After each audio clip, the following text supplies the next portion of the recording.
কারো জন্য অপেক্ষা করা ভালো, তবে এর মূল্য যে বোঝে না তার জন্য অপেক্ষা করাটা হলো বোকামি। আঘাত ভোলা সহজ, কিন্তু অপমান ভোলা সহজ নয়। পৃথিবীর সবচেয়ে নোংরা ডাস্টবিন হলো মানুষের মন। কবিগুরু বলেছেন, একজন বিশ্বস্ত বন্ধু 10,000 আত্মীয়দের সমান। মানুষ বড়ই অদ্ভুত, ভদ্র আচরণকে দুর্বলতা ভাবে আর বদমেজাজকে ভাবে ব্যক্তিত্ব।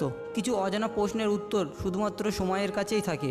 সময়ের সময় হলে সময় নিজে থেকেই অজানা প্রশ্নের উত্তর দিয়ে দেয়। কুসঙ্গ অপেক্ষা সঙ্গীবিহীন থাকা অনেক ভালো। বাস্তবে বিজয়ী সেই মানুষ যে জয় এবং পরাজয় উভয়কেই সারদে গ্রহণ করে। এপিজে আব্দুল কালাম স্যার বলেছেন, তুমি ওই মানুষটাকে সর্বদা খুশি রাখো যাকে তুমি রোজ আয়নাতে দেখো। পরিস্থিতি যে কোনো সময় পরিবর্তন হতে পারে, তাই জীবনে কাউকে কষ্ট দিও না।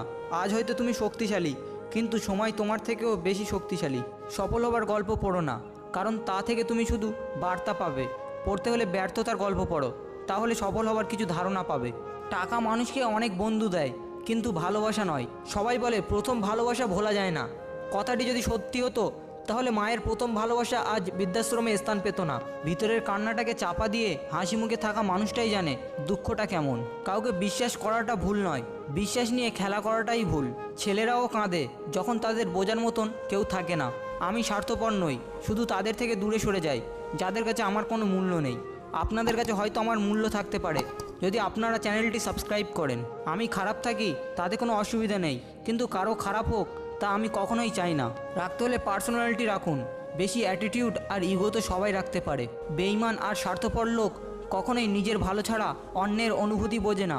কাউকে প্রয়োজনের চেয়ে বেশি দাম দিতে নেই, দিলে সে তোমাকে সস্তা ভেবে বস্তায় পুড়ে ডাস্টবিনে ফেলে দেবে। ছেলে হয়ে সব কিছু করার অধিকার পেয়েছি, পাইনি শুধু চিৎকার করে কান্না করার অধিকার। জীবনে হেরে যাওয়া বলে কিছু হয় না, হয় জেতার আনন্দ থাকবে, না হলে শেখার প্রস্তুতি থাকবে। সেলফ রেসপেক্ট হারিয়ে কাউকে প্রয়োজনের চেয়ে অতিরিক্ত ইম্পর্টেন্স দিলে সে একদিন না একদিন লাথি মারবেই। অনেক কথা বলা মানুষটা যদি হঠাৎ করে চুপ হয়ে যায়, তাহলে বুঝে নিও আঘাতটা অনেক গভীরেই লেগেছে। কিছু নীরবতা অকারণে হয় না, যন্ত্রণাটাই এমন হয় যে আওয়াজটাকে কেড়ে নিয়ে যায়। কার জন্য কাঁদছো তুমি? কার জন্য এত মায়া? এ শহরে আপন বলতে শুধুই তো নিজের ছায়া। মাঝে মাঝে মনে হয় জীবনে কিছু কিছু মানুষের সাথে পরিচয় না হলেই বোধহয় ভালো হতো। জীবনে আমি কি পেলাম তা আমি জানি না, তবে আমাকে বোঝার মতন কাউকে পেলাম না। অতিরিক্ত ভালো মানসিকতা না দেখানোই ভালো, কারণ ভালো মানুষটাকে মানুষ এখন দুর্বল ভাবে। সমালোচনা তারাই হয় যাদের মধ্যে প্রতিভা আছে। ভালোবাসা ও বন্ধুত্ব খুব দামি জিনিস, কিন্তু সবাই তার সঠিক মর্যাদা দিতে পারে না। আসলে কেউ কাউকে ভোলে না, প্রয়োজন ফুরিয়ে গেলে যোগাযোগটা বন্ধ করে দেয়। বিশ্বাসঘাতককে গালাগালি না দিয়ে ধন্যবাদ বলুন, কারণ সে তোমাকে মানুষ চিনতে শিখিয়েছে। সময় বেশি লাগলেও তুমি ধৈর্য ধরে কাজটা করো, সাফল্য তুমি পাবেই। যার ইচ্ছা থাকবে সে বাহানা নয়, সঙ্গে থাকার পথ খুঁজবে। সময় বদলাতেও সময় লাগে, কিন্তু মানুষ বদলাতে সময় লাগে না। খারাপ কাজে কখনো এগিয়ে যেও না, আর ভালো কাজে বাধা আসলেও কখনো পিছিয়ে এসো না। সবার মনে একটাই প্রশ্ন, সাকসেসফুল হতে গেলে কি লাগে? উত্তর, অপমান, খারাপ সময়, একাকৃত, নিজের প্রতি আত্মবিশ্বাস আর প্রচণ্ড জেদ। ব্যাস, তোমার জয় নিশ্চিত।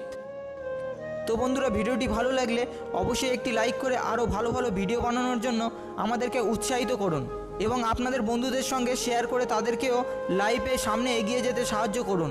আপনার মনের সমস্ত কথা মন খুলে আমাদেরকে কমেন্ট বক্সে জানান, কারণ আপনাদের একটি লাইক আর সাবস্ক্রাইব আমাকে ভিডিও বানানোর জন্য আরও বেশি মোটিভেট করে।